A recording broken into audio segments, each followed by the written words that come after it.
AskReddit. What was the incident that made you cut somebody close out of your life? They started engaging in behavior around my kids which reminded me a little bit too strongly of the way I was treated by a child molester when I was little. And they tried to get my kids to ignore rules that I had set and replace them with their own rules. I had a roommate whose BF broke up with her. I went and picked up her stuff from his house and took her out to eat. On the way home she's going on about how he could walk out of the house and get hit by a bus and how heartbroken she would be. I pointed out there wasn't a bus stop next to his house, trying to lighten up the mood. They only dated about 3 months or something. So she turns to me and says, "I hope your husband dies in Iraq. So you know my pain." I told her that was going too far and she kept at it. I pointed out we had been together years not months and he was her friend too, but she didn't care and never said sorry. She was drunk, so I thought that was why she was being so mean. But the next day, when she was sober, she stood by what she said. I kicked her out and never talked to her again. I used to go to the same pub every week on the regular with the same group of peeps. Was an awesome time for a while. One of the girls got a new, slightly weird boyfriend and kinda went downhill as a human. This culminated in one particular night, which would be our last time going as a result. On this night, she started being a huge bitch to the server because the wings were taking too long. This is wing night. There are like 150 people here for cheap wings, and the server obviously has nothing to do with how long food takes to come out. So her and her boyfriend literally trashed the table we were sitting at, spraying condiments all over, wetting napkins with sauce, and sticking them everywhere, and everybody else literally gets up and moves or leaves. She was laughing like a psycho. Her and her boyfriend were clearly getting off on one-upping each other's shittiness, and I decided I did not need that type of lunatic in my life. She said I was becoming arrogant. All my life I was a very submissive person, full of guilt for any perceived slight I might have made against someone, and generally apologetic for being the huge waste of space I thought I was. This girl I was friends with for 10 plus years tended to prey upon that. I was her walking doormat and would do anything she wanted. When I met my husband, he helped bring me out of that mentality, helped me become more assertive, and to stop letting people walk all over me and take advantage of my submissive nature. This friend saw that and tried to stop it. She said I was changing, but not for the better. That I was becoming arrogant and selfish and a bad friend. At the time I was devastated, but my husband said, "She can't control you anymore," and that scares her. He was right. Going 5 years since I cut her and some of our mutual friends from my life, and I've never been in a better place mentally. I had a friend who kept insisting I had a mental illness and wouldn't stop, even if I told her. She began telling my friends and even asking if they thought the same thing. Because of this incident and her toxic personality, I decided to tell her to fuck off, which was definitely for the better. When my sister texted my mom with a message that read, "You're a horseshit cunt of a mother. I can't wait until you die. It'll be the greatest day of my life."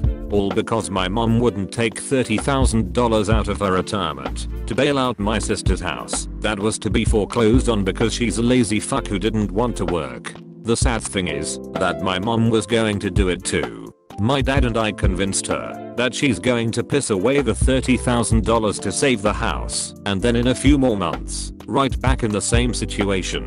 It was a lost cause.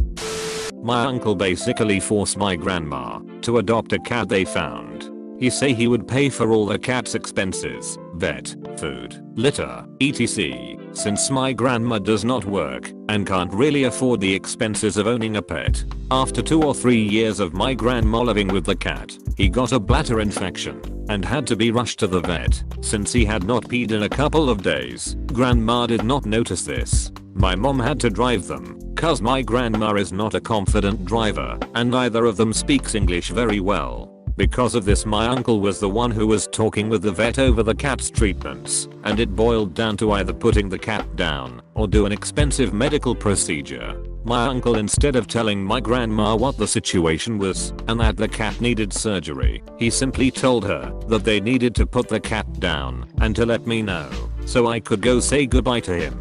Once I arrive to the vet and see my mom and grandma crying cause they are saying their last goodbyes, I talk to the nurse wondering if there is anything we can do whatsoever to save his life. She looks at me confused and tells me that we could do an operation on him that had good chances of being successful. I tell my mom and grandma this, and they are confused because my uncle told them the cat could not be saved. I ended up paying for the surgery and Valentino, cat's name, is still wagging his tail to this day. That was the day I stopped talking to my uncle. He has a very well-paying job, no kids nor family, money is not an issue to him, yet he still decided to just put him down regardless of all the pain my grandma was going to feel.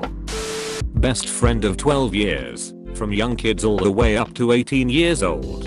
He had a rough home life and the day he turned 18 his parents kicked him out, so we let him move in with us. This didn't really work out. He proved to be a terrible roommate and spent the next several months being a major pain in the ass. I won't go into major details beyond the breaking point. At the end of it, he was browsing MySpace on my computer when he found out through it that his girlfriend at the time was cheating on him. His response to this was to completely destroy my computer in a fit of rage, then demand I drive him down the hour-long trip to the college she was attending the next state over. I decided to do so. When I dropped him off at her dorm, I made it clear in no uncertain terms that if he ever wanted to be back in my life he wouldn't come back until he showed up with enough money to buy me a replacement computer. He never did, and I haven't spoken to him in over a decade as a result. If this counts, cool, but once when I was little a former friend stole one of my Beyblades. Yep, that's it. My older brother and his wife hash for turning my parents' home into a crack house while mom and dad still there. Haven't seen or spoken to him in over 10 years. For me it wasn't a single incident, but the fact that she was always incredibly negative and refused to get counseling for the issues that she was going through. Every single time we hung out she would spend 2 hours complaining about the same 4 things over and over. One of them being that people never stuck around in her life. At first I felt sympathy for her, then tried to suggest counseling to help talk through her issues. Then I got frustrated, and eventually I slowly let the relationship die out. I don't want that kind of toxicity in my life. The second time I've heard that he was flirting with my girlfriend, a different girl than the first time. A friend doesn't do that, so he was demoted quite instantly.